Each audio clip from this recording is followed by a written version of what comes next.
If you drive out into the Texas desert today, you'll find a landscape of dry hills, open blue skies, and scrub brush. From the surface, it looks entirely ordinary, but right beneath that quiet surface sits a massive 17-mile ring of decaying, flooded, and abandoned concrete tunnels. The U.S. government spent over $2 billion carving these massive underground laboratories out of the bedrock and installing industrial-size equipment that stretches for miles. And then, suddenly, they just walked away. How does a country pour that much money, engineering, and concrete into a subterranean project, only to abandon it halfway through construction? This silent 17-mile labyrinth stands as the multi-billion-dollar residue of a project that was once the centerpiece of American scientific planning. The initial goal for the superconducting supercollider was to create a laboratory environment that could simulate the extreme energies present at the birth of the universe. To do that, physicists needed a particle accelerator. That is essentially a massive magnetic racetrack that takes the tiny, basic building blocks of matter, speeds them up to almost the speed of light, and measures what happens by smashing them together. The scale they proposed for Texas was staggering. For context, Europe's Large Hadron Collider, the largest operating accelerator in the world today, is a 17-mile ring. The superconducting supercollider was designed to dwarf it, wrapping a massive 54 miles in circumference. The size was entirely intentional.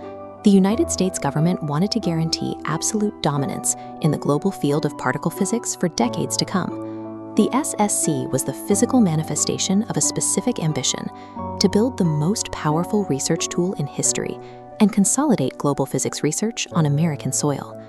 But theoretical physics still has to be built in the physical world.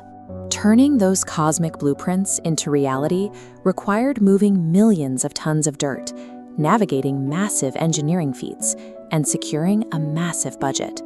This chart shows how quickly the financial reality set in. The initial budget estimates were flat and manageable, but as the complex realities of subterranean drilling became apparent, the project's projected costs curved dramatically upward, soaring into the tens of billions of dollars.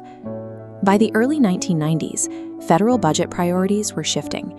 The Cold War was winding down, making a ballooning, multi-billion-dollar physics project in Texas a massive political target. Intense infighting broke out in Washington. Lawmakers openly questioned the practical value of theoretical physics, arguing that those billions should be spent on tangible domestic programs instead. The debate ended abruptly in 1993. Congress finally voted to pull the plug, freezing the entire megaproject in its tracks. A machine designed to test the fundamental laws of nature was ultimately stopped by a spreadsheet and a congressional vote. Above ground in Texas, the newly built facilities were locked up, shuttered, and left to be swallowed by nature. With the American project dead, the torch of global particle physics dominance officially passed across the Atlantic Ocean to Europe. Europe eventually completed the Large Hadron Collider.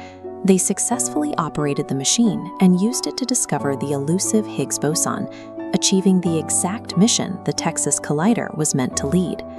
The dense, highly complex circular layers of wires and machinery they constructed show exactly what was possible.